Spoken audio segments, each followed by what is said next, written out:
You're all very, very welcome this evening to be joining Bart and myself and our two fantastic speakers for this, I think, very special event. Let me just start by introducing myself. So my name is Nick Macklon.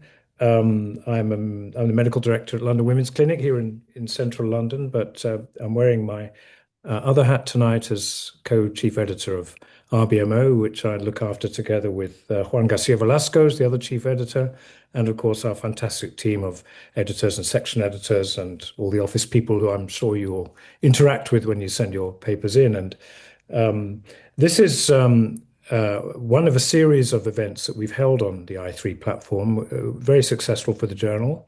It does allow us to reach out to our readers and our authors around the world to highlight particular topics of interest and to provide a platform for some of our speakers to share their science with you.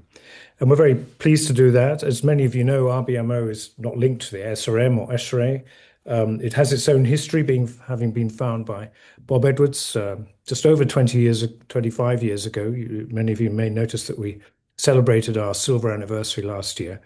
And the journal continues to be, I think, a strong global journal, differing in character from perhaps the other journals in our field, offering, we hope, new science, new ideas, but always rigorously presented and reviewed. And we're always very interested to receive your work to the journal. So that's a little bit about us. And the topic tonight is going to be a very special one. I'm going to ask my friend Bart Fauser to tell you a little bit about it, but let me introduce Bart. Not that he needs any introduction to you all. It's a great pleasure to be doing this event with Bart, an old friend, colleague, and mentor of mine from many years back, and also the previous chief editor of RBMO. So just to tell you a little bit about Bart. Bart is Professor Emeritus of Reproductive Medicine at the University of Utrecht in the Netherlands, where he's also chair of the Division of Obstetrics and Gynecology, having been professor in Rotterdam before that. He's held a whole series of international senior positions. He's currently serving as scientific director of the IFFS, the International Federation of Fertility Societies. He's a member of the US National Academy of Medicine, honorary fellow of ESHRE, honorary member of the Royal College of Obstetricians and Gynecologists, and has had an incredibly distinguished research and teaching and mentoring and clinical career. So it's a great pleasure to have Bart with us. He has a particular interest in this topic, and Juan and I were delighted when he agreed to co-edit the special edition with us. So Bart, perhaps thanks very much for joining tonight and helping us present this to our audience, and perhaps you'd like to tell them a little bit about the topic. All right, thank you, Nick. A great pleasure to do this together with you, as always. Indeed, it feels like home, even for me, in the RBMO setting. Good day, dear colleagues and friends from all over the world. It's quite amazing. I'm counting and still increasing, but I see almost 400 attendees so far. So wonderful. I hope you're going to have a stimulating couple of 90 minutes presentations and discussion. Indeed, be most welcome to come with your questions, and it gives us food for thought and discussion after each of the lectures. And a little bit about fertility decrease. Indeed, via my function in the IFFS, I have been gaining interest in this area, and we published several papers, and fertility is declining. We know this, and now you read about it everywhere. In the eyes of many, that's good news. Because there has been so much scare about overpopulation of the planet and all the catastrophes that would go along with this. So many people still today see this as only positive. But things are changing. And we see, particularly in the more wealthy societies, that there are actually very few children being born, with many society implications. And although politicians usually say, oh, this is in the private domain, so we don't want to interfere, but on the other hand, slowly they are more and more interfering. So it's a topic with many different aspects. It's also a very sensitive topic. I've seen that on several occasions, particularly in the lay press, that people say, "Oh, you're only there to promote your own business, and you want to do more IVF cycles," or they say, or they think, "Who do you think you are to tell younger generation to have more children?" So, of course, it is not to intervene in any personal decisions, but it's about awareness, and it's about education. We still know that there's a lot of uncertainty, particularly amongst the younger generation. So there's much room for improvement there.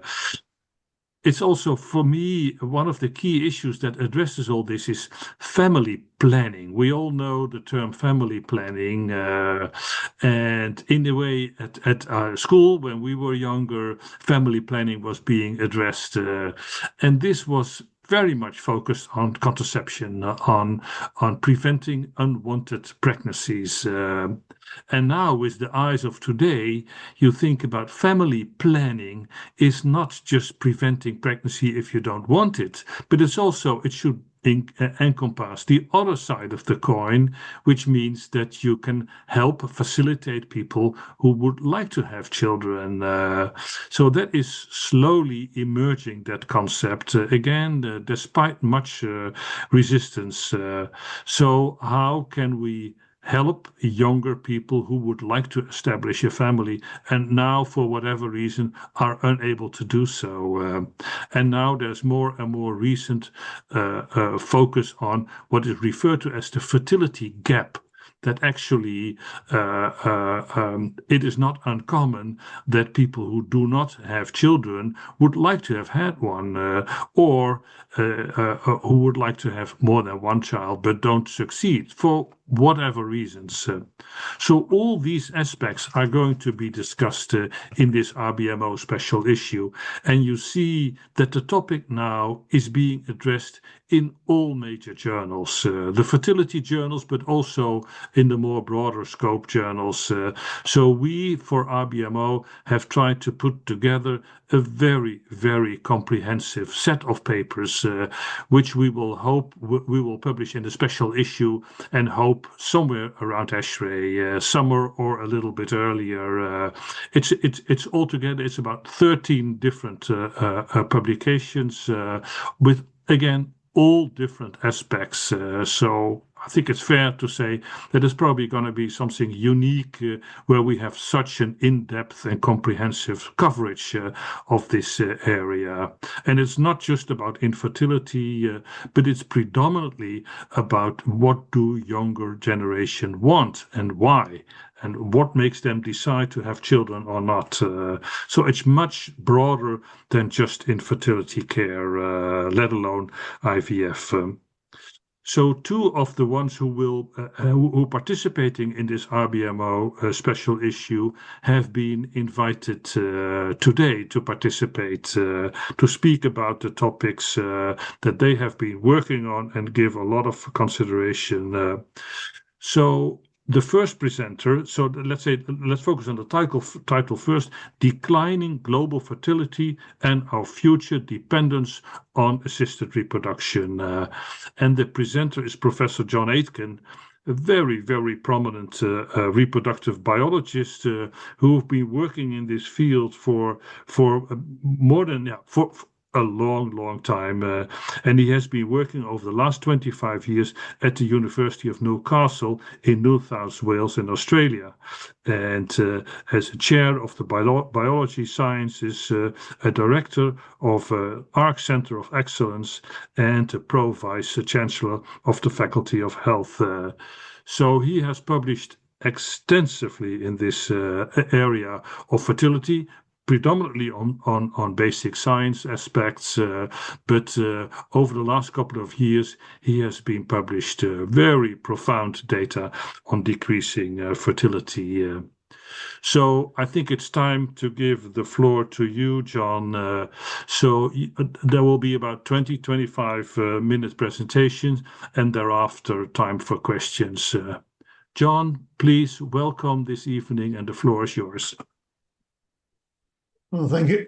Thank you very much indeed. And thank you to Nick for the invitation, and great pleasure to be part of this very important event. And very warm welcome, literally, from the east coast of Australia.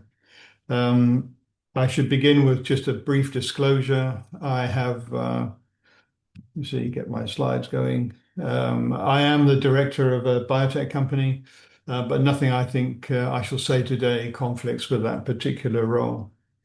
So this talk is about declining global fertility.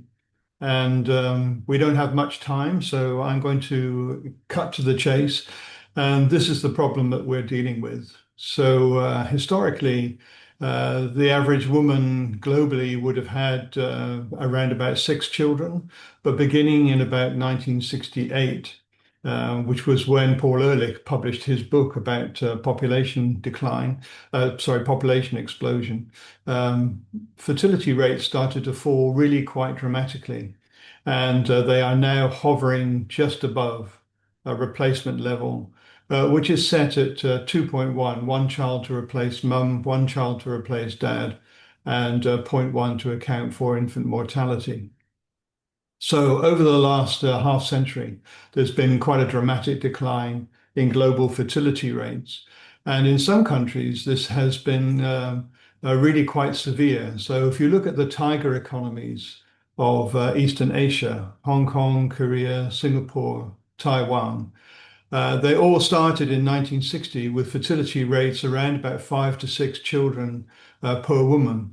But they then very rapidly descended, and for the last half century, they have been below replacement level, and they have shown no sign of recovery during that period of time. And every year that goes by, the fertility rates decline a bit further.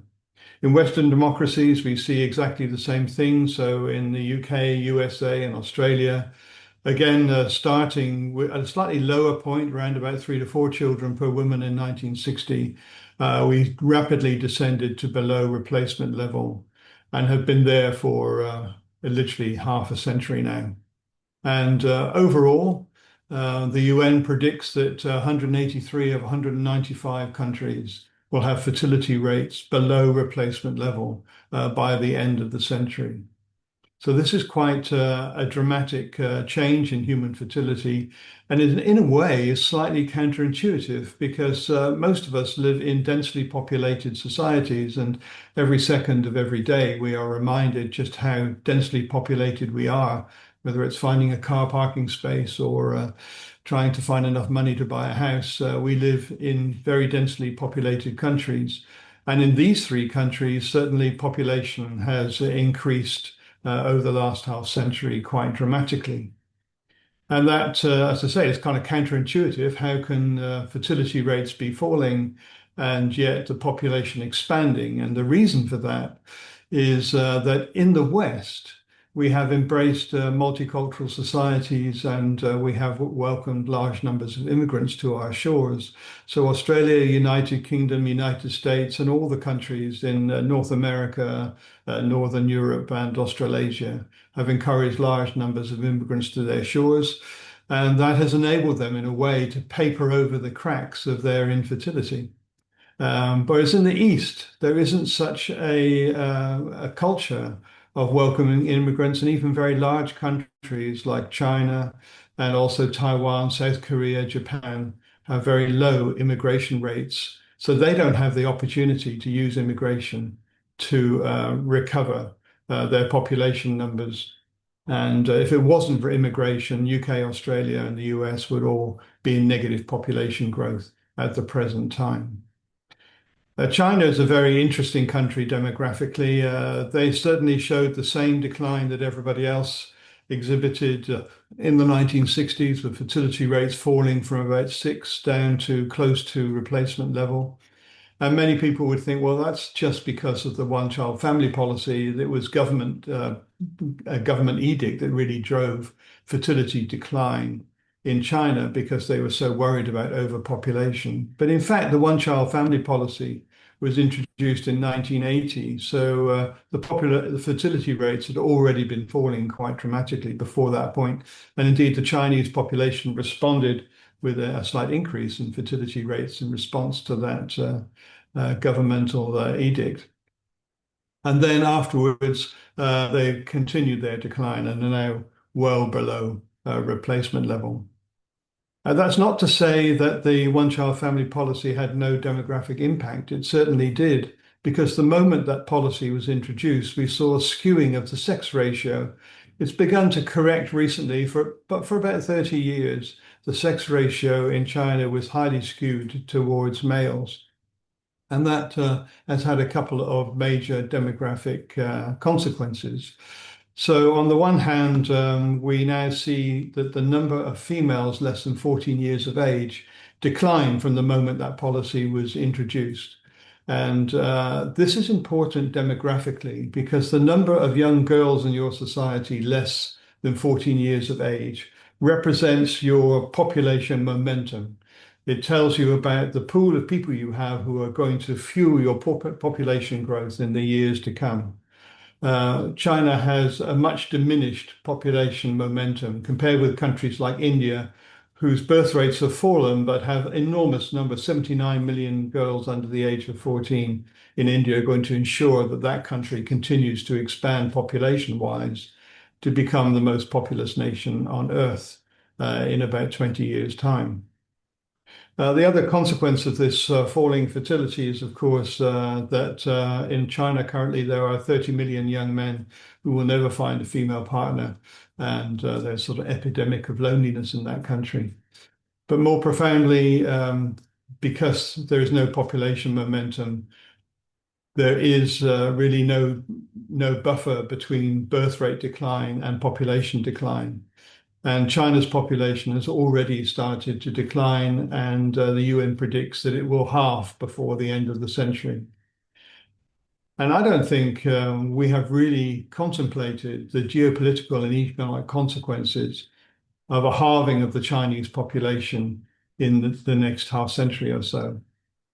What are the Chinese doing about it? Well, it's very interesting that they are certainly turning to automation. If you don't have a workforce to maintain your productivity, the right thing to do is to start to automate.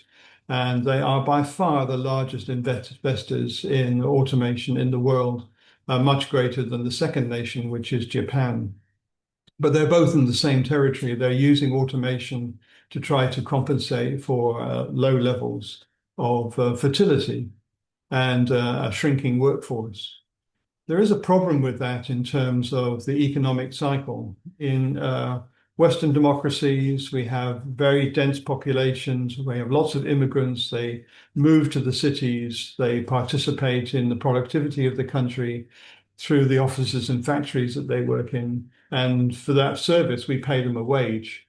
We then take half the wage away in direct and indirect taxation. And one of the uses for that tax revenue is to support the swelling ranks of the elderly, because all of these societies have very large numbers of elderly people now. And the rest of the money is used for discretionary funding. They buy plasma TVs, they buy a house, they go for nice holidays in Cornwall.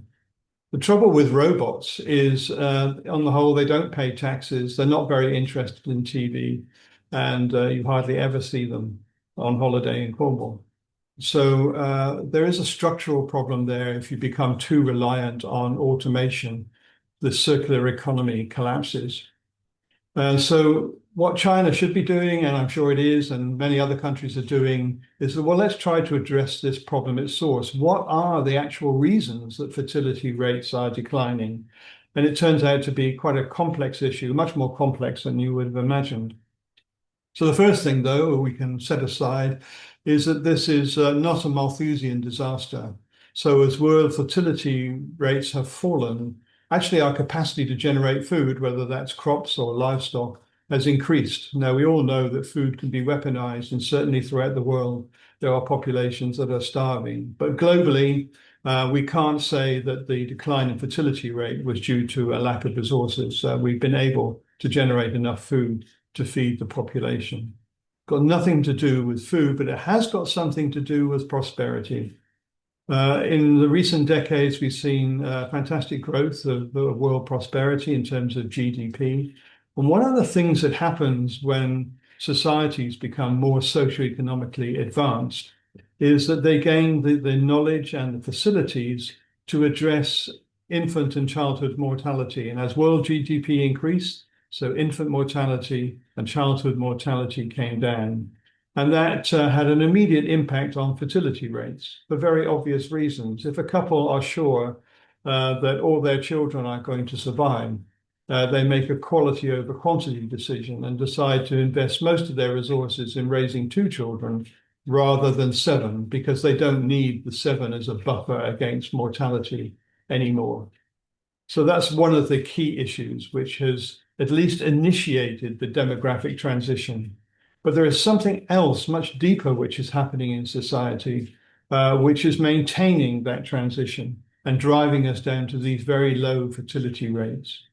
And that something else is something which actually started in the late 17th, early 18th century with a group of philosophers who initiated a movement which is loosely called the Enlightenment. And essentially, this is the doctrine of self-determination. It says, you shouldn't let political dogma, superstition, religious creed, or tradition determine your course through life. You should let reason and logic be your guide. All modern liberal democracies are based on those principles, and they are characterized by freedom, autonomy, and equality. And those properties have had an inadvertent impact on fertility, and particularly for women. So when fertility rates went down, women gained that most precious of all resource, which is time. And they've invested that time in seeking educational opportunities. And it's one of the great success stories, I think, for society over the last half century, is that we are now seeing half of the population, all the female population, in secondary education. But one of the things that happens when women become highly educated and start to seek professional careers is that their fertility rates start to fall. And that's particularly true with tertiary education. With tertiary education, fertility rates fall like a stone. And the reason for this is quite obvious. If you are addressing a lot of time, using a lot of time to gain educational qualifications and train for a profession, you are putting off your childbearing years. And and I don't need to tell you as an audience, are a very unusual species in this respect. All over the world, we are seeing maternal age at childbirth increasing, and this is having an impact on our biology because we stop reproducing in midlife. No other species, or very few other species, actually do that. So if you look at fecundity during the life course, women are at their most fecund when they're about 19 years of age. And then beginning at about 34 or 35, fecundity suddenly starts to be lost. And it follows this very precipitous decline and is all but gone by the early 40s. And this is a major issue for our species. And in a way, we are always fighting our biology. And this is something that Roger Short pointed out many, many years ago. If you look at a hunter-gatherer who is, if you like, living life as nature intended, the hunter-gatherer woman in the Kalahari will have her first child when she's 19 and a half, when she's at her most fertile. Life is then an alternating sequence of pregnancy and lactational amenorrhea. And the hunter-gatherer woman will stop reproducing in her early 30s. We are the complete opposite. We use largely contraception to have this very long period of cultural infertility. And in modern societies, it's not till you get to the age of 30 or so that you start to have children. And then there's just time to squeeze in 1.5 children before the portcullis of age-related infertility comes down. So in this sense, we are fighting our biology. And what do women do about it? Well, they do the obvious thing, which is to reach for IVF. But of course, IVF can be of limited help to you because what IVF does is simply juxtaposition sperm and egg. And the problem for aging women is not that the sperm can't find the egg, but the egg is losing its developmental potential. So in IVF cycles, you see exactly the same decline in birth rates between the ages of 35 and 42 as you see in the naturally conceived population. And this point has been emphasized by some beautiful data released by the HFEA, which has looked at fertility rates in women of different ages. And it's a very great, I think, success story for the United Kingdom that in the optimal age group, we have seen fertility rates, pregnancy rates with IVF increase now, so they're around about 45% in women of the optimal age. But with every year that passes after that optimal age, you see that the pregnancy rates come down. And if you're over the age of 40, they become vanishingly small. In Australia and New Zealand, currently, I estimate there are over 20,000 women over the age of 40 in IVF programs who are very unlikely to go home with a baby. And I think this is the first of three major problems I will highlight for ART going forward. A second problem is we've already discussed maternal age is increasing, and much is at first conception, and much has been written about that topic. But paternal age is also increasing, and less consideration has been given to the impact of advancing paternal age on fertility and the health and well-being of children. What we do know is that as men age, there is a slight decline in pregnancy rate, not the precipitous decline you see in women, but it does decline. But something is happening to the quality of their gametes because as men age, we see an increase in miscarriage rates, and we see quite a dramatic increase in the incidence of dominant genetic diseases like achondroplasia, Apert syndrome, and so on. The other thing that happens with men as they age is the DNA quality in their gametes begins to deteriorate, and you see more and more evidence of DNA damage in their spermatozoa. And this has an impact, not so much on fertility, but on the health and well-being of the offspring. So as men age, their sperm, which suffer from this DNA damage, and it is, as I'll show later on, oxidative DNA damage, they can still fertilize the egg, but unfortunately the oocytes of the aging female partner begin to lose their capacity to repair that DNA damage. And this creates a kind of perfect storm known as the oocyte collusion hypothesis, which results in that DNA damage becoming fixed as a mutation in the embryo. And that creates diseases, disorders in the offspring. So you see this chain of cause and effect. As men age, you see an increasing level of oxidative DNA damage in their sperm. As men age, you see an increase in the de novo mutation rate in their children. And as those mutational loads reach a certain level, you start to see diseases kick in. And the major ones are neuropsychiatric disorders like autism. The only problem I have with this chain of cause and effect is that the mutation rate is actually very low. It's only about 2 de novo mutations for every year of paternal age. And what are the chances that one of those 2 mutations is going to create a condition like autism in a genome that contains 3 billion base pairs? You'd have to think that was very low. And the only way you can explain this is if the DNA damage that's occurring in the spermatozoa is not random, but focused on some part of the genome. So we've looked into this and exposed cells, sperm cells, to oxidative stress, looked at the DNA damage, and by and large, the levels of oxidative DNA lesions correlate with the size of the chromosome. So really nothing to see here.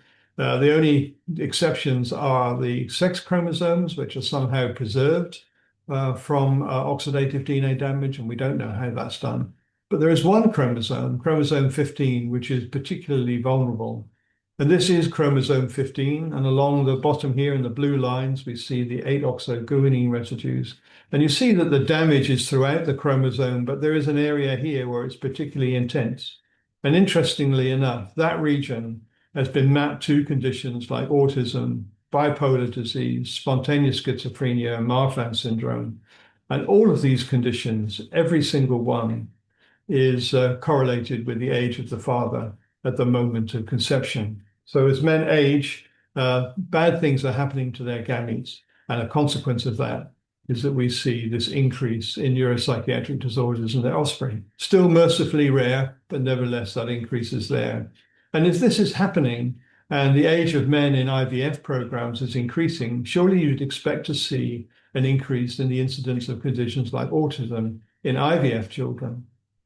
Well, this has been looked at. This was a study published in 2015 on 30,000 Californian children. And it showed that with IVF, actually, there was no increase in the incidence of autism above and beyond what you would expect from the naturally conceived population. But there was with ICSI. With ICSI, there was an increase in the rate of autism for, I think, the obvious reason that with IVF, you have some level of sperm selection at the level of the zona pellucida. But with ICSI, there is no selection. The sperm is just directly injected into the uroplasm.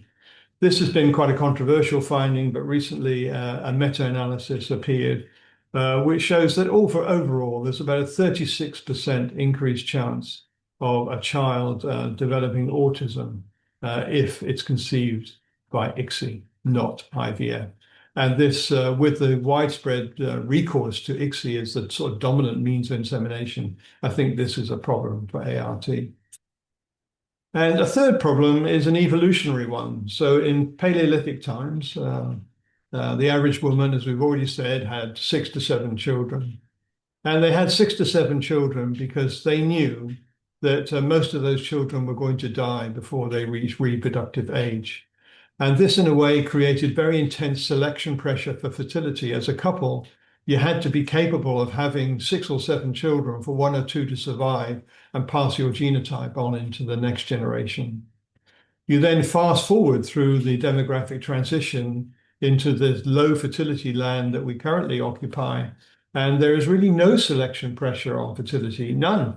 And as a consequence of that, you can, it's sure as night follows day, we will see a loss of high fertility genotypes from our population. If you don't select for something, you lose it.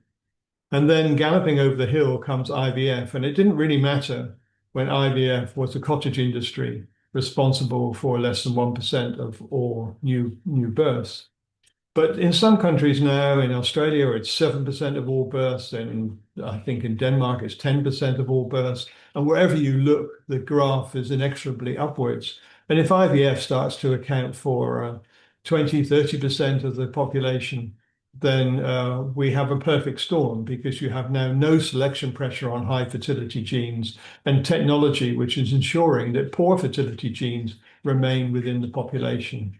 So human fecundity is bound to fall under those circumstances. And the more that we use IVF in one generation, the more we are going to need it in the next. And there are important implications there for governments and National Health Service providers.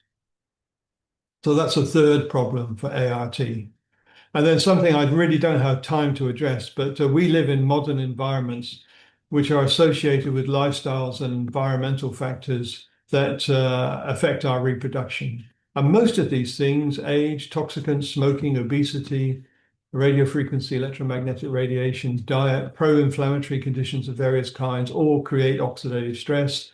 And oxidative stress is the enemy of reproduction and will reduce human fecundity.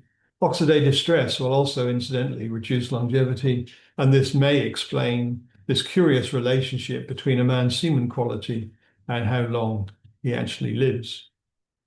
So to bring all that together, we now live in a society which has gone into what the demographers call lowest low fertility land, driven by socioeconomic factors, poor lifestyles, environmental pollution, and the indiscriminate use of art. We are now experiencing very, very low levels of fertility. But as Bart said, many people welcome this. It's good to see the population declining. Certainly climate change would be grateful for a reduction in the human population. And so, again, demographers have thought about this and thought, well, what is the optimal population size for our planet? And they said, well, maybe it's 2 or 3 billion. Well, whatever that number is, at that point, we somehow have to climb out of this area in order to stabilize our population. And if, as at present, 25% of women can't or don't want to have children, it means that the other 75% are going to have at least 3 children each for us to achieve that label of stability. And for reasons I've given, I don't think we can rely solely on ART to help us get there. So what does the future hold? Well, in preparation for the next talk, I think education is going to be very, very important. We need to think about the environmental and lifestyle changes that are needed to support fertility, and governments need to adopt pro-natalist policies that will encourage couples to have children. So it just remains for me to thank my colleagues with whom I've had very many long and detailed discussions. And in a shameless piece of self-promotion, tell you that I've written a book about this. It's published by Cambridge University Press and available through all good booksellers and probably some bad ones near you.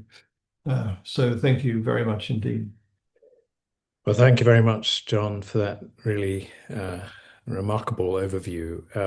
So much to think about, and the questions are flooding in, and I hope you'll be able to stay with us to address some of them when we get onto the panel discussion. One question perhaps I can ask you before we move to the next speaker.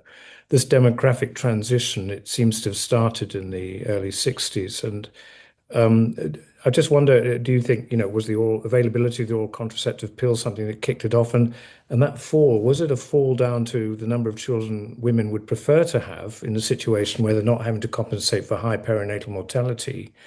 And actually, we're perhaps being too optimistic in thinking with education, which we'll be hearing about from Adam, we can get up to having families of 3 again, because when women got the means to control their fecundability, they decided pretty rapidly to drop down the size of their families. Yes, so 2 parts to that question. The first part is about contraception, and contraception is fascinating. So many people have written that contraception is responsible for the decline in fertility rates that we've seen. Well, it's not. It's not responsible for the decline in fertility rates that we've seen. There are many countries, Japan being one, where the contraceptive pill wasn't introduced until the 1990s, and yet fertility rates were falling. There are other countries like Albania where contraception was banned entirely, and yet fertility rates showed the same declines you see everywhere else. Contraception does not cause a fall in fertility rate, but it enables a decline in fertility rate. And it's exactly what you inferred, that women decide that they don't want to have large families because they have other things in life to pursue. Life is no longer about having a large family. It's about really self-realization, realizing your potential. And contraception helps them get there. And so that's the importance of contraception. Whether we can get back to where we were, I've said that this is going to be a big ask because we have gone through this philosophical change. As I said, procreation no longer the purpose of existence, and to suddenly convince every woman that she now has to have 3 children in order for our population to stabilize is going to be a big ask, I think, in the future. But we are going to have to do something. And I think education, as you point out, is one of the key things that we can do. I think as Bart intimated right at the beginning, sex education is kind of embedded in Victorian era. It's all about stopping having children. And I don't think people are really aware of just how fragile fertility really is. So better sex education would certainly be an important part of the equation going forward. Great, thank you. They're really, really clear and sets the scene beautifully for our next speaker. So, John, for the moment, thank you very, very much. And we look forward to engaging in the discussion further with you later. Great. Thank you. So it gives me great pleasure to introduce our next speaker, Professor Adam Balen. Again, I think a very well-known global figure in our field. Adam is an NHS consultant. His day job in Leeds Teaching Hospitals in Yorkshire, and where he has a personal chair in reproductive medicine and surgery, and leads a huge clinical service there.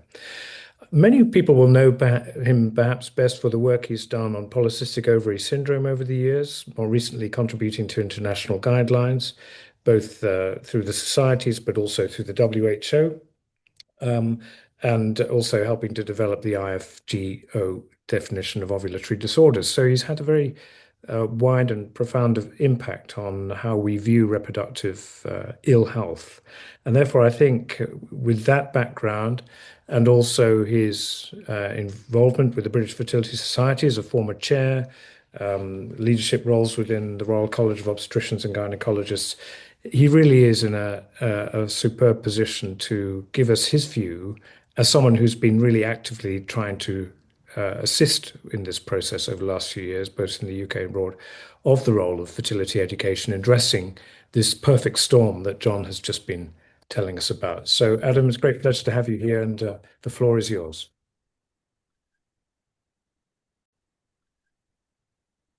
Thank you very much, Nick, and hello everybody from wherever you are around the world and whatever time it is. And Nick, thank you for that very kind and warm introduction, and Bart too for chairing this really important symposium, and John for setting the scene so beautifully with such profound and also worrying data. And you nicely led us into starting the discussion about the role of fertility education in addressing fertility rates. And I suppose I need to just start with some disclosures, but there are none that specifically conflict with this talk this evening. So fertility awareness has been defined as the understanding of reproduction, fecundity, fecundability, and related individual and non-individual risk factors, some of which we've already heard about, including societal and cultural influences that may affect reproductive planning and family building. And actually, a universal factor that has been consistently reported in the declining fertility rate globally is limited knowledge about fertility. And I will argue that it's not only amongst the population, but dare I say it, amongst us as healthcare professionals, maybe not in the field of infertility medicine, but healthcare professionals and educators and policymakers who have to consider this really important issue.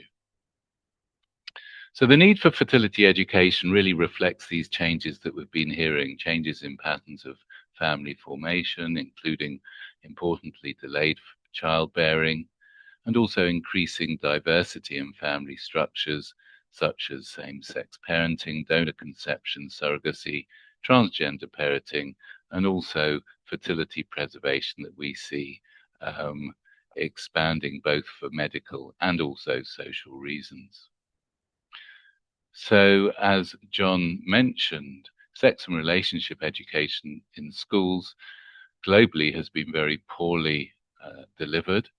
Historically, there's been an imperative to educate young people about safe sex, contraception, and consent to avoid sexually transmitted infections and unintended pregnancies. We've looked at this in detail in the UK, where sex and relationship education has been very variable, and a number of studies, and one of which I'll share with you, have illustrated huge gaps in the knowledge of young people about their reproductive health. And there has been very little mention about thinking about future family planning, that phrase that Bart coined at the beginning. So family planning really should be about when is the right time to start a family, and how can we empower our population and our young population with the knowledge so that they can make the right reproductive choices. And those of us working in the field of fertility all too often hear time and time again that when couples come to our clinics, they commonly express surprise that they may have left it too late. And as we've already heard, there's a demographic shift upwards in the age of first birth. We see this around the globe, and this is for many and complex reasons. And as John mentioned, the need and desire to develop careers and the huge socio-economic disadvantage there may be, and there certainly is for women in the UK who want to start a family when they're young. We also see a huge rise in the cost of housing, whether to rent or to buy, and so a tendency for young people to live with their parents for longer, and also evidence that there's a lack of commitment by young men to relationships and family building. And we've heard about the biological realities. I don't need to repeat it to this audience, and John has gone into this in some detail. And again, to emphasize that environmental factors are very important, both for fertility and for the health of a future child. And there are many mixed messages too, with older celebrities often hitting the headlines having children, but very possibly or even probably with donor eggs, and this often isn't mentioned. And also a perception that fertility treatment may work at any age, and John again has highlighted the HFEA data, and we see that this clearly isn't the case. And is egg freezing really an insurance for the future? Many of us would argue that it isn't. You'll be familiar with this study from Dick Habema from the Netherlands, published 10 years or so back, trying to answer the question, when is the best age to start trying for a family? Of course, it's very difficult to say, and many couples wish for a family of more than one child. And in this paper, it was suggested that for a 90% chance of having one child, it's okay to start trying when you're in your early 30s, maybe round about the age of 32. If you're prepared to consider IVF treatment, then you can delay by a few years and start in your mid-30s. But if you want a family of two, you should be considering starting at the age of 27, and women who wish a family of three should be starting in their early 20s. So this again feeds very clearly into the startling data that John was sharing with us. A few years ago, when I was chair of the British Fertility Society, together with the RCOG, we performed a survey of 1,000 young men and women between the ages of 16 to 24. And I'm just going to show you a few pieces of data from this publication. So this was to ascertain their general level of awareness of basic fertility issues, and others have published similar data. So the vast majority didn't have children. Most would want children in the future, and the majority thought that they would be trying by their mid to late 20s, but about a third waiting until their early 30s, and a small proportion waiting a little bit later. And the answers to the questions from males are in blue and from females in red in all of these slides. So when we asked at what age do you think women are most fertile, you can see the range in responses here, with some suggesting that maximum or optimum fertility is achieved in mid to late 30s or possibly even later. And when does fertility start to decline in women? Some respondents felt that fertility didn't even start to decline until the late 40s or even early 50s. So this shows quite a profound lack of knowledge or understanding about basic facts of human reproduction. And again, we asked questions about what factors might affect fertility in women. And whilst the greatest proportion did mention age, you can see this only reached about 60% of males and 80% of female respondents.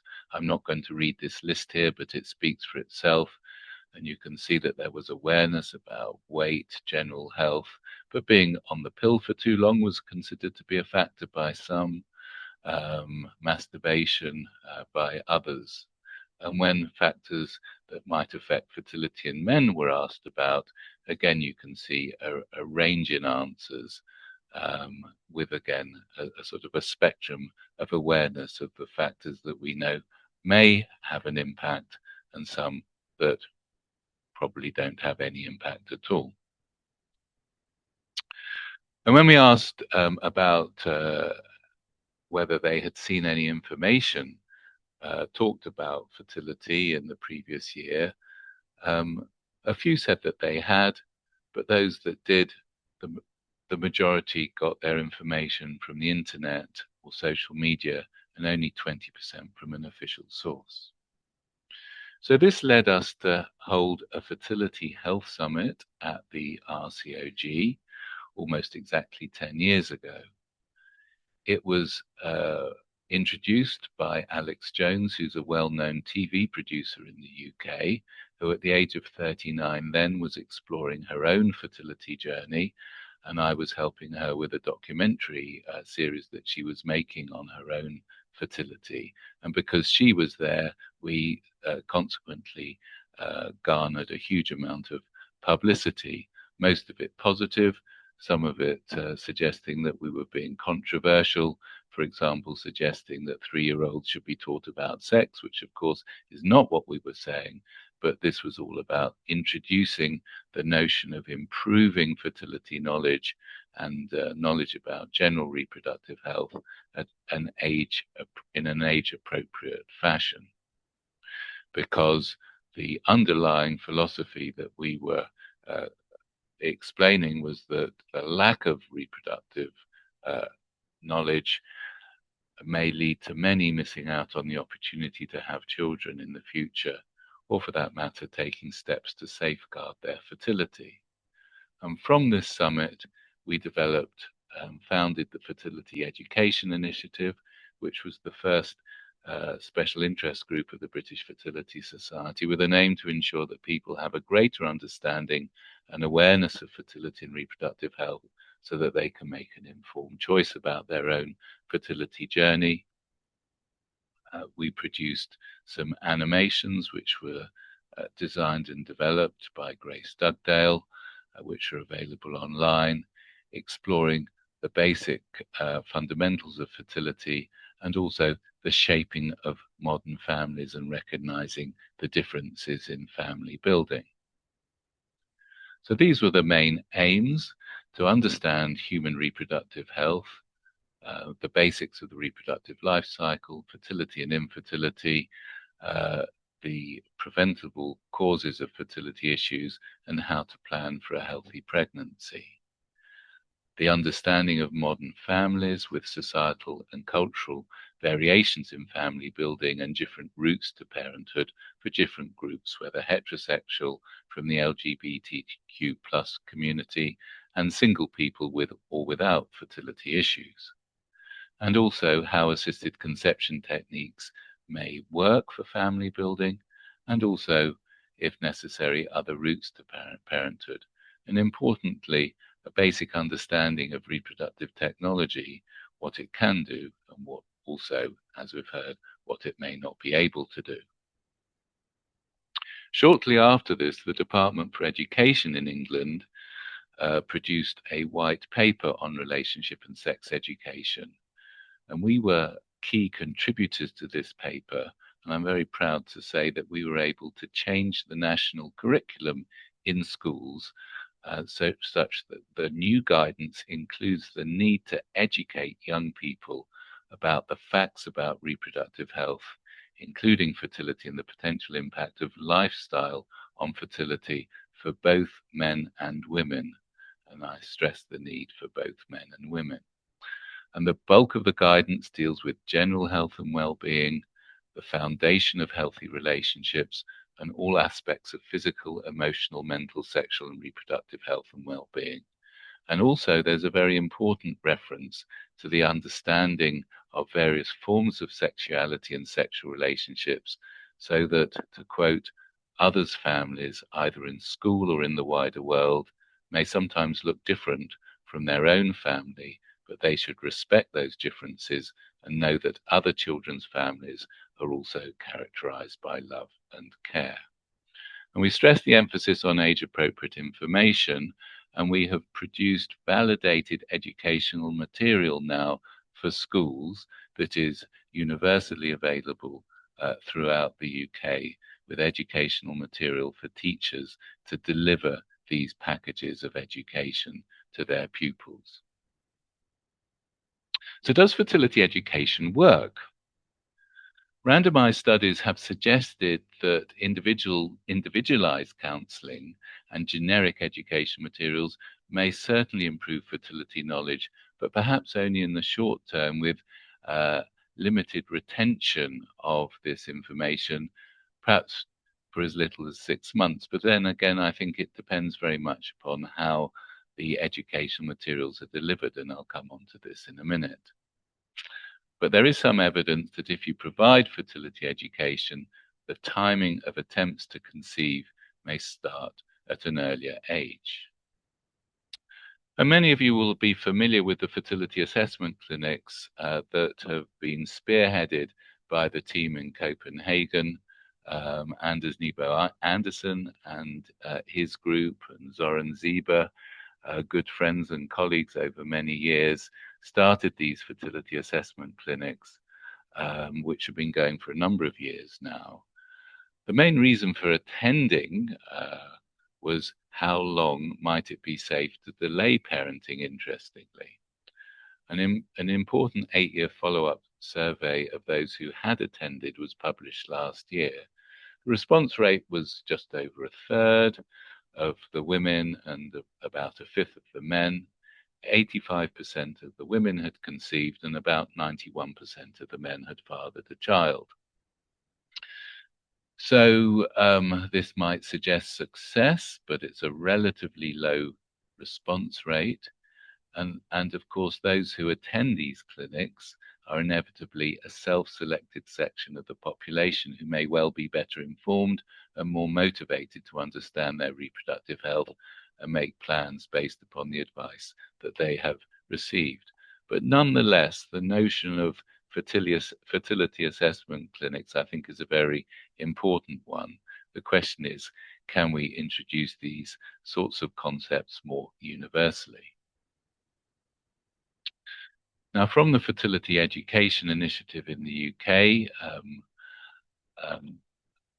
we and others linked in with colleagues initially initiated through ESHRA, and now this international reproductive health collaboration has been spearheaded by Professor Joyce Harper, and has produced a paper published a year or so back on the principles of fertility education, and I commend you to read this paper. And again, I can't go into all of the recommendations, but the essential philosophy is to ensure that all fertility information is based upon up-to-date and robust evidence. We need to be aware of the variations in different cultures, different societies, different countries that may influence reproductive decision-making, including societal pressure and legislation. But the main focus must be on empowering individuals to make informed decisions so that they make the right reproductive choices. And both health and education professionals need to be trained in the most effective way to communicate these messages. And educational tools need to be age appropriate and tailored to the targeted population. And it's also important to use theory-based interventions because these have been shown to be most effective, and to involve end users, so those who will receive the materials, as co-creators, so that they can be involved in the development of the materials, because then they are more likely to be effective. And understudied populations, including men, single mothers by choice, and the LGBTQ plus population, have to be included in the development of these materials. It's also important to consider literacy levels to ensure accessibility, and there's no doubt that interactive and visually engaging tools are much more effective than just simple, bland, static tools. So this is an algorithm that was published in this paper with the conceptual approaches and strategies in fertility awareness at different stages, from children and adolescents through to adults who want to start a family, those who are actively trying to conceive, and those who are having problems conceiving. So this lends a framework for delivering this sort of information. The other thing as fertility professionals we have to remember is that fertility investigations traditionally have focused simply on the female reproductive tract. Can the sperm reach the egg? Is ovulation taking place? And are the sperm healthy? But it's very important that we consider the interaction of all biological systems. And to quote Grace Dugdale, fertility issues are a red flag for other health problems. and John alluded to this as well. We know in the UK, for example, that many women enter pregnancy with lower levels of nutrients that are required for a healthy pregnancy and a healthy baby, irrespective of their body weight. And a tipping point of nutritional deficiencies not only affects fertility and the chance of conceiving and having a miscarriage, but also may have a profound effect on the future health of the pregnancy and the baby. And we don't tend to test for these factors, and they may have a profound effect on reproductive outcomes. And John also mentioned environmental factors and infertility.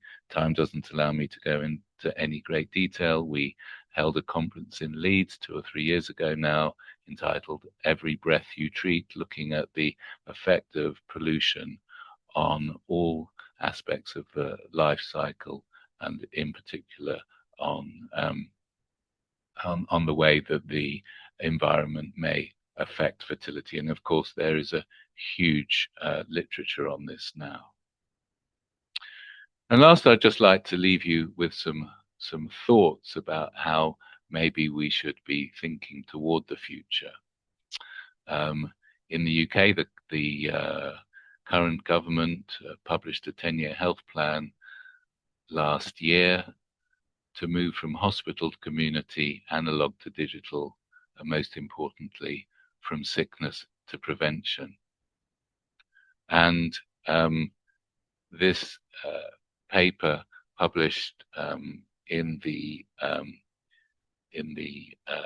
European Heart Journal last year about the future delivery of medicine states very clearly that we should be moving from chronic disease to chronic health. And we need a cultural revolution in healthcare, starting with the need to commence education on lifestyle and health in schools and community health settings in order to promote a more holistic approach to health across the life course. And this, of course, is more than just reproductive health, but it all feeds into each other. So I commend you to read this paper by Luigi Fontana on lifestyle medicine, trying to integrate with clinical services to produce comprehensive polyclinics so that we can address all aspects of health through the life course. And rather than the very brief consultations that certainly in the UK we currently offer in primary care, we need to look more holistically at the long-term health of our population. And this should be the new paradigm for medicine, integrating science and philosophy. And this is a rather grand statement of Luigi's, but with human and planetary health. And just take a minute to look at this. This is the slide from this paper, the science and philosophy of well-being, not only bodily health with nutrition and diet and exercise, healthy exposure to the sun, mind health, cognitive training, better quality of sleep, mindfulness, meditation, and spiritual health as well, all in order to protect nature and our planet. So I'd like to conclude by acknowledging my colleagues with whom we founded the Fertility Education Initiative, a recent publication outlining the work and the link to our website. And just to stress that I believe we have an imperative to engage all healthcare professionals, educators and policymakers. And it's not just about educating young people in schools. We all need to be cognizant of the notion of improving the reproductive health of our nations in order to prevent the calamitous decline in the population and the future concerns that were so beautifully articulated in John's talk. So thank you for your attention, and I look forward to an interesting discussion. Thank you so much, Adam, with this broad scope on declining fertility. I have one question before we move to the Q&A session. And my question would be, how positive are you that improved fertility education will actually result in changing behavior? You read a lot in the lay press that many women, couples, decide not to have children for geopolitical reasons or concerns about the planet and the environment. Of course, under those circumstances, improved fertility knowledge may not really alter their behavior. So, how positive are you that education itself is a key factor in future decisions about reproduction? Very important question, and I think it's a tough one because I think education is just one part of it, but maybe we should be spinning the education in a way to encourage those people who have these geopolitical concerns to advise them that actually that and one doesn't want to sound over patronizing, and this is how we can be criticized, as you mentioned in Yes. your introduction, but to explain how important a responsibility we have for maintaining our population. So we have to spin it in a way that is both based upon evidence, and it's a slow burn, I think, and we're just scratching the surface.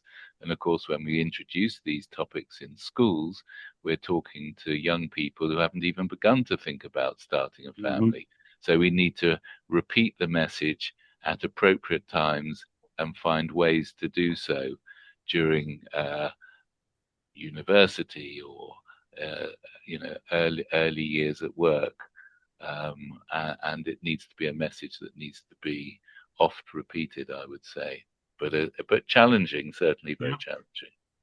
Thank you so much, Adam. So I would like to welcome also John Aitken to come back and join the general discussion. It is time now, and I would like to invite all who are still attending the meeting. We'll go through the questions already raised, but also feel free to come with more questions along the way. And I'll give the floor to Nick to kick off the general Q&A session. Yeah, thank you. I mean, such big questions to address tonight.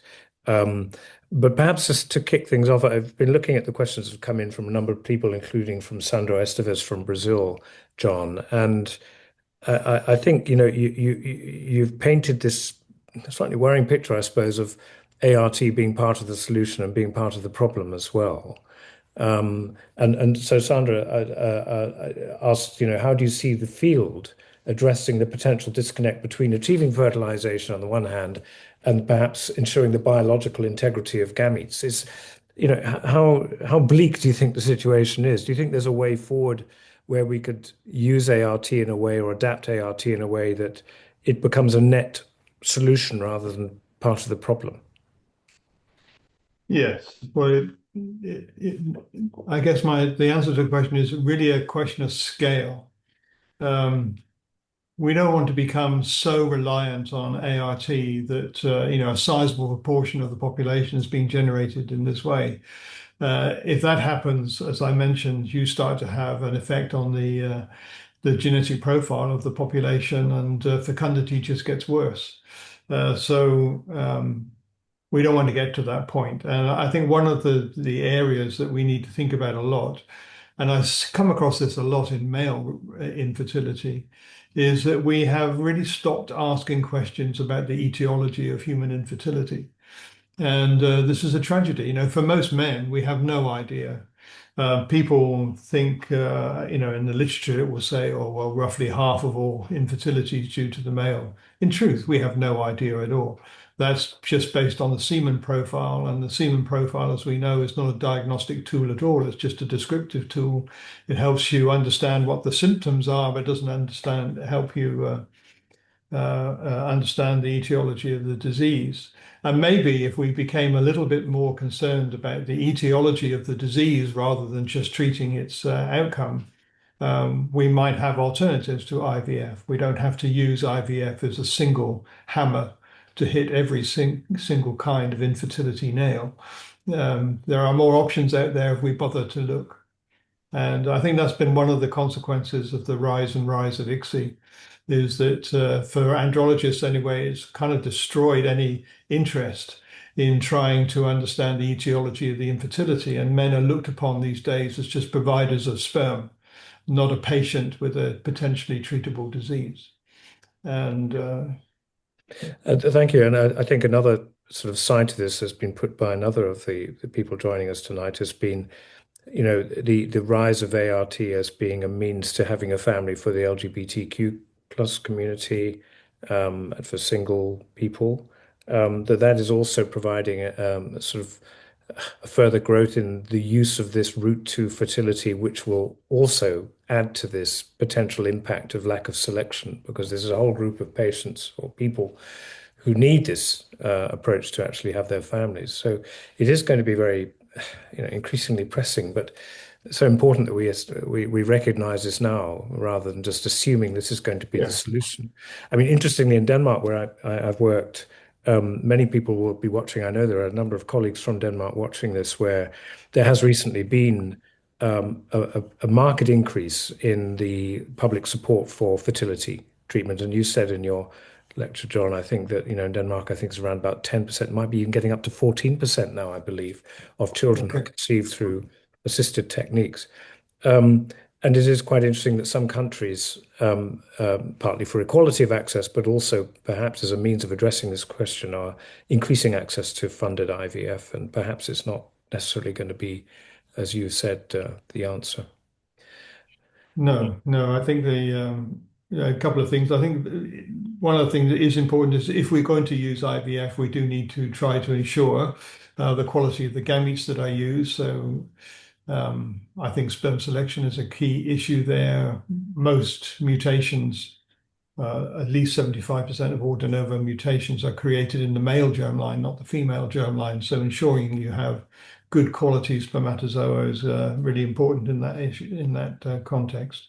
But overall, the more that we can think about the etiology of these conditions and not just use IVF or ICSI as the universal treatment, I think the better able we'll be to address this problem at source and not just treat the symptoms. Yes, thank you. If I Bart, I continue. Yeah, sorry. Bart, please go back. Yeah, maybe looking at the questions, there are several that relates to what we're discussing right now. So one question is there evidence that the increasing use of ART could have transgenerational effects on reproductive potential in future generations? John, any comment related to this question? I don't know specific data that would say that. I mean, obviously, it is a logical possibility that if through IVF we are increasing the mutational load in children, then there is the possibility that it will have transgenerational effects. And I think that's what I was kind of alluding to when I said the more we use IVF in one generation, the more we're going to need it in the next. Exactly. Because what you are doing with this technology is ensuring that the poor fertility genotypes remain within the population. Thanks. Adam, you had a comment or question? Well, yes, again, just on this topic, just thinking about our patients with polycystic ovary syndrome, who we these days see as being a population who have reduced fertility, whereas their genetic profile, we believe, probably historically preserved fertility in times of famine, the so-called thrifty genotype hypothesis. So these are individuals who historically were more fertile. And so this again leads us to consider lifestyle, health, nutrition, and the factors that are more fundamental to basic reproduction, and also remembering that there are other treatments before IVF which are simpler and don't have to rely upon the high technology. And this has obviously been emphasized in the latest guidelines on PCOS and the WHO guideline on the management of infertility that was just recently published, stressing the need that there are many other things that we need to be considering before moving to IVF. John, one question, because in your lecture you very much focused on the male. So one question is, giving emerging evidence on declining sperm quality, to what extent should male reproductive health be repositioned as a central driver rather than a secondary factor in fertility decline narratives? And if you think that we should, then also I would like you to speculate on what would be the best way to do this. Oh, wow. These are very deep and big questions. So, I think that the male should at least stand center stage with the female. It takes two to tango, and but historically we have put much less effort into trying to understand male infertility than we have female infertility. And my old professor used to say our knowledge of male reproduction is a quarter of a century behind our knowledge of female reproduction. So I certainly think an increased focus on the male would not be before time. And as I've pointed out, most male infertility is of unknown etiology, probably 75% of it. And there is an issue about disciplines and the disciplines that own male infertility. So in some countries, it will be endocrinologists, and others, it will be obstetricians and gynecologists. Somewhere else, it will be urologists. And in Germany, it will be dermatologists. And the fact is that male infertility is a very complicated condition. It involves many different elements, and it involves different disciplines coming together. One of the major causes of male infertility are varicoceles. But obstetricians and gynecologists who run IVF programs are not so interested in varicoceles, because then they have to hand the patient over to a urologist to do the surgery. And in a way, and I think this reflects something that Adam was saying, we need a more holistic approach to infertility. We need both the male and the female to be standing in the center of the stage and to address both of their issues, because often a failure to conceive is due to contributions from both sides. And Let me give the floor back to Nick to continue the discussion. Yeah, thank you, Bart.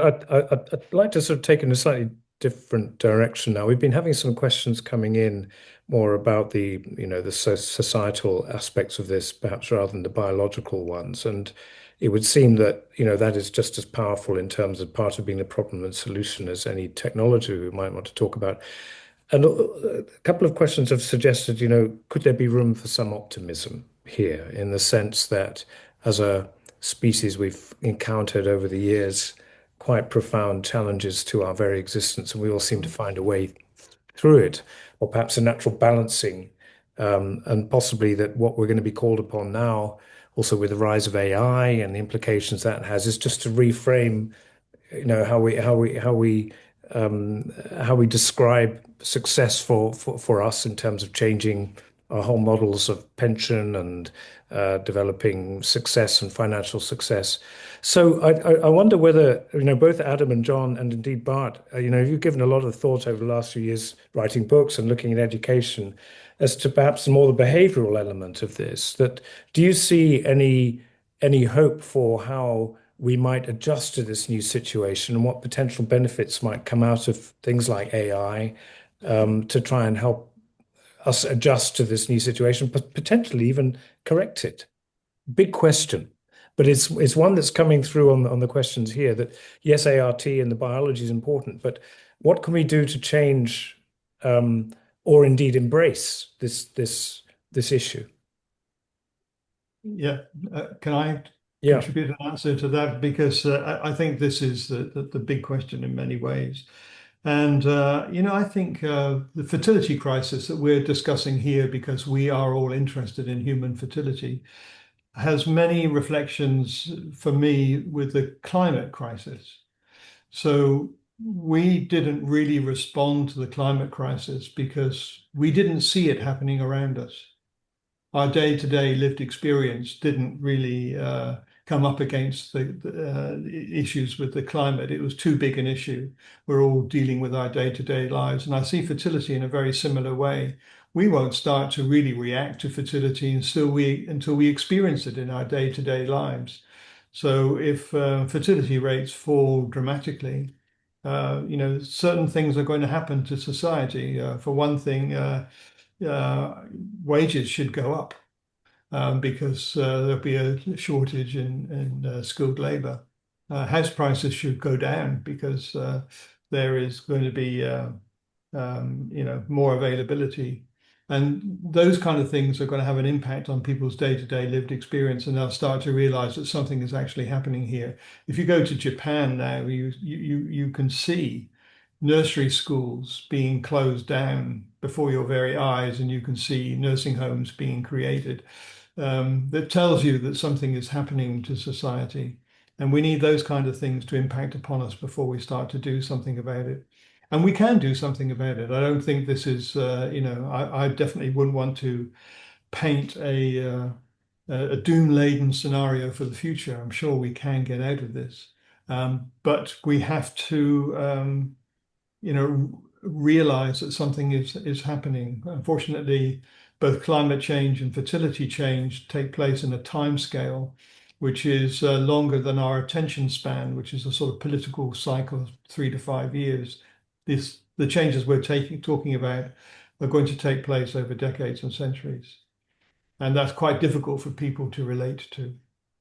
Thank you. Yes. Adam, do you want to come in and then Bart?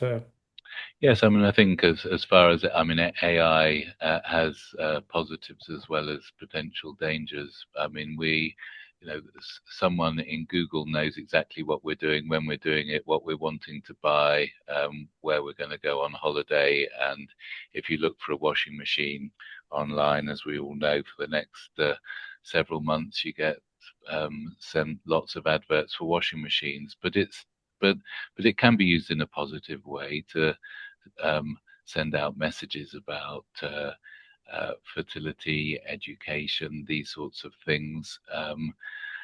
If done in a sensitive way. Everybody has apps these days that tells them about their daily lives, and potentially these can be used in a positive way.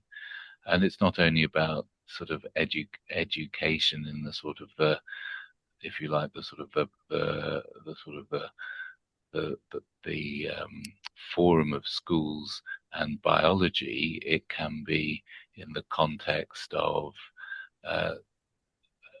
the arts, drama, TV series, and there are lots of ways of getting messages out about the impact of infertility and the importance of reproductive health that can be done in a more positive way. It's a question of harnessing the power that we have with all aspects of modern communication, which I think perhaps we're not as savvy about as we could be.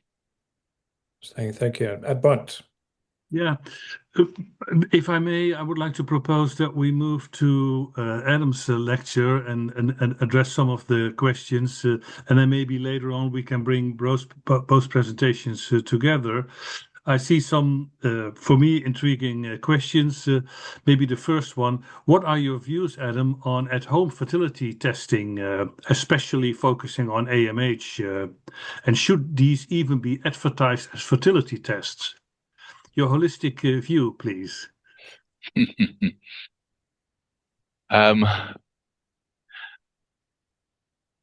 can look at this in two ways. As long as they are validated tests, it's not just about AMH. I mean, people do home sperm tests, and some of which have been validated and may have a role. But I suppose it's not a bad idea to encourage people again to be empowered with the tools to ensure that they have knowledge about their own reproductive health. I would argue that it would be preferable to make sure that we have appropriately trained professionals who are helping people interpret the results of any testing that's done. And because are you convinced that the current available tests give robust enough information that people can rely on? I think some can, and some do, and some don't. I mean, it is the technology has advanced hugely, so I wouldn't dismiss them all without having any role at all. But I think there are many people who don't have many people who are promoting some of these assessments who may not have the basic scientific and medical knowledge to be able to support people to both interpret the results and know what they need to do with them. And so that's why the validated fertility assessment clinics along the lines of those in Copenhagen are obviously much more, dare I say, professionally based. But I'm certainly not opposed to people having the opportunity to do their own assessments if they so wish. Just they need to have the right information to know what it means. Another question, to what extent do IVF clinics, through the commercial promotion of elective egg freezing, contribute to the broader society trends in declining fertility rates? Well, again, you could look at that in two ways, because some people have argued that all young people should freeze eggs and sperm when they are genetically more normal. But that is pushing people down a very high-tech avenue, and probably isn't what most of us would like to see for our society. And again, egg freezing, as we know, isn't a guarantee of a future child, but young eggs are more likely to lead to healthy pregnancies. So it's a really difficult one, because we all know, big commercial organizations who have offered egg freezing, probably rather cynically, to their young female population so that they can squeeze the lifeblood out of them whilst they're working, and with the sometimes false promise of a baby when they want it later. And of course it's highly commercialized as well. And if we could remove the commerce from fertility healthcare, then I think that we would live in a much more comfortable world. Okay. There's more, but maybe Nick, you first. Do you have some issues you would like to raise? Yeah, there's a whole range of questions coming in. I mean, we haven't touched on the biological environmental factors. They've been listed as another part of the perfect storm, alongside societal changes, behavioral changes, potential role of ART, and then there are these. I suppose it comes back to this question of optimism. Do you feel that, having named the problem and identified them, that it does give us a route map to try and address them? For instance, if we think about environmental factors out there, are there any hopes for optimism on that front? I'm trying to see if we can start looking towards some solutions. Of course, so first of all, I think the evidence that these kind of environmental factors, I saw in the questions people have asked about microplastics and yes, and so PFAS compounds and so on, forever chemicals. The animal data that suggests that these compounds are capable of having impacts on fertility is incontrovertible. They certainly are out there, and they can certainly have an impact. The problem for us, I think, is making that transition between animal data and human data, because humans are not exposed to large doses of single pollutants at a time, but to a very complex mixture of low-dose pollutants, and we need to understand what those mixtures are. So something I've advocated a lot is a multidisciplinary approach to this whole thing. And we need to involve chemists. You need a lot more mass spectrometry to try to understand what levels of pollution are we actually looking at here. Looking at, and people are beginning to do this now, look at pollutants in seminal plasma, in follicular fluid, in blood. How much of and of what kind are these pollutants? And can we reconvene the animal experiments to make them a bit more realistic, so we have a realistic view of whether this is important? In the overall question of optimism, of course, I think we should be very optimistic that once we understand a problem, we can resolve it. Yeah. And the only way that that would not be the case would be if the things that we are doing now are left unattended to the point where human fecundity starts to decline. Right. When that starts to happen, then our capacity to get out of the trough that we found ourselves in becomes much more difficult. And I think a real key question for reproductive biologists and fertility specialists is fecundity actually declining? And if so, what would be the evidence that would convince you that that is actually the case? People turn to things like falling sperm counts and falling abortion levels, falling adoption levels as being evidence that fecundity is declining, but all this data is a bit soft. What are the criteria by which we would determine whether human fecundity is actually falling and what the causes are? So fertility is the output measure that's easy to measure. But what's much more difficult is to look at our fundamental capacity to reproduce and therefore the reasons to be cheerful or not as we look forward.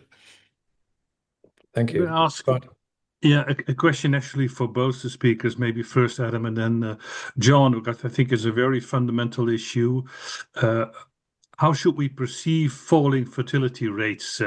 What we now often do is focus on the pension and workforce crisis, but we could also accept it, embrace it, as look at this as an opportunity to rethink our economic system, retirement system, family, work, community. So go one way or the other, or should we combine them? Maybe Adam, you go first, because that's what I hear often in the conversations that I have with journalists and the lay press. Yes, I mean, it's this whole notion of ensuring that we have a sort of a pro-natalist approach to society, I think, isn't it? But also supporting young people to start families when the time is right. But we do see, big economic pressures. We see retirement ages and pension ages increasing. So I think we're going the wrong way, really. We should be trying to help our younger population to start a family and develop their careers and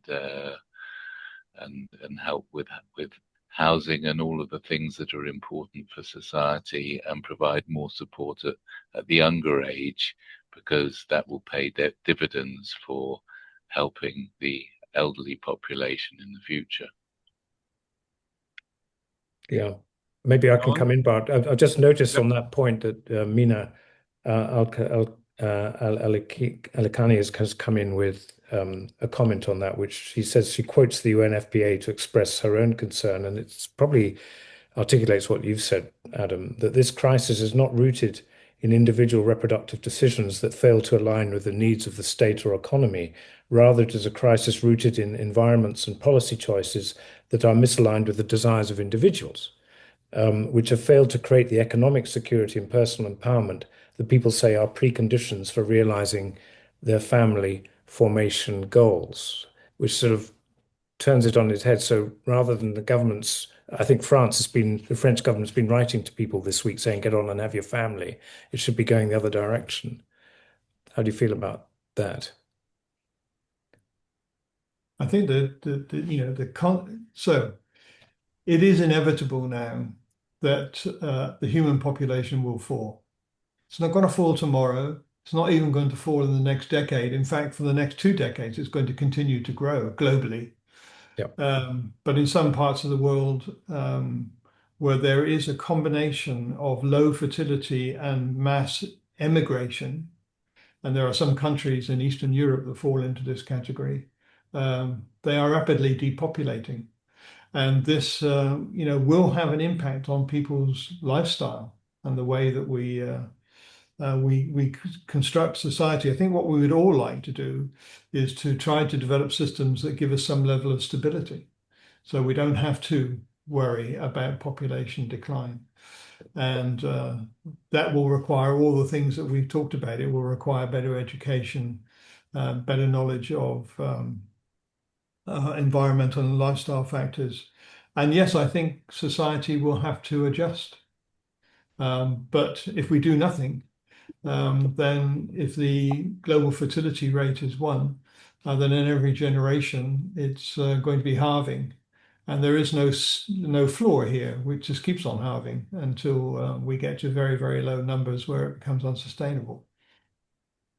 But this, again, this is taking place over decades and centuries. This is not something that we have to worry about now. But it's interesting to contemplate what the future will be like.